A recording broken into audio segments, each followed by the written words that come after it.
پاکستان مسلم league کاف house میں بین الاقوامی ریسلنگ کھلاڑیوں کا پرتپاک استقبال۔ لاہور نمائندہ خصوصی افتخار علی ایوان پاکستان کے بین الاقوامی ریسلنگ کھلاڑیوں کو آج مسلم لیگ کاف ہاؤس میں کوآرڈینیٹر وزارت صنعت و تجارت پنجاب عضو چیئرمین پاکستان دیسی کشتی فیڈریشن ندیم پہلوان کی دعوت پر پرتپاک استقبال کیا گیا۔ اس موقع پر پارٹی کے متعدد عہدیدار بھی موجود تھے اور ماحول میں خوشی کی لہر تھی۔ ندیم پہلوان نے کہا کہ یہ کھلاڑی پاکستان کا فخر ہیں اور ان کی کامیابی ملک کی پہچان ہے۔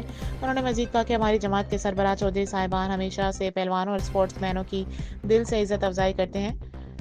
شامل پہلوان میں عثمان شاہد رنگپوریا، ایشیا گولڈ میڈل رستم پاک و ہند، عدنان طائرانہ والا شیر پنجاب انٹرنیشنل پہلوان، قمر پہلوان رستم فیصل آباد سلور میڈل کامن ویلتھ، نقاش پہلوان فخر لاہور جوڈو۔ استقبال کرنے والوں میں شامل تھے ندیم پہلوان کوآرڈینیٹر وزارت صنعت و تجارت، افتخار علی ایوان ندیم پگامالا، ناصر ہنجرا، طارق مٹھو، نوید پہلوان، بلا پہلوان، راجہ شہزاد اور عبدالجبار۔ کھلاڑیوں نے اس عزت افزائی پر ندیم پہلوان اور مسلم لیگ کاف کا خصوصی شکریہ ادا کیا۔